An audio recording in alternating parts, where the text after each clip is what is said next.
Kila pongezi bora na kubwa hivi sasa anapewa rais wa Marekani Donald Trump. Sasa rais wa Argentina Javier Milei ametoa wito rasmi kwa rais wa Marekani Donald Trump kuteuliwa kwa tuzo ya Nobel ya amani, akisema kuwa mchango wake katika kusitisha vita kati ya Israel na Hamas ni wa kihistoria na unastahili heshima ya kimataifa. Wakati huo huo, rais wa Israel ndugu Isaac Herzog amempongeza Trump kwa kuleta amani ya kweli kupitia makubaliano yaliyomaliza vita vya Gaza, akisema kuwa hii ni asubuhi ya kihistoria na yenye matumaini mapya kwa mamilioni ya watu. Trump anastahili tuzo ya Nobel kwa juhudi zake za kidiplomasia.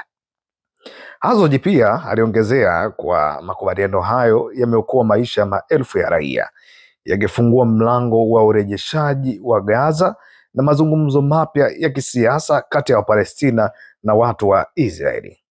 Kwa upande wake, Milei aliyejulikana kwa urafiki wake wa karibu na Trump alisema kuwa ulimwengu unapaswa kutambua ujasiri wa mtu aliyeamua kuleta amani mahali ambapo wengine waliona haiwezekani kabisa.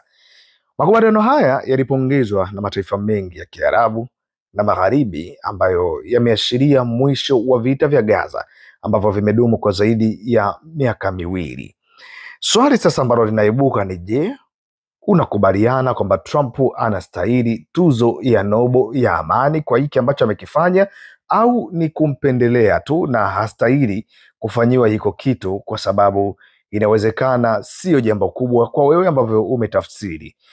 Hili jambo ambalo kila mmoja amelipongeza kwa sababu mpaka kufikia siku ya leo Oktoba 9, ripoti ziko wazi ya kwamba Hamas na Israel wamekubali kufikia yale makubaliano ambayo kila mmoja alikuwa anayasubiria na kuona labda ni ndoto tu, haziwezi kutekelezeka, lakini mpaka hivi sasa imewezekana na wanafuatilia baadhi ya vipengele ambavyo vimeorodheshwa, kila mmoja aweze kusaini na kwenda kutekeleza kama vile ambavyo imehitajika.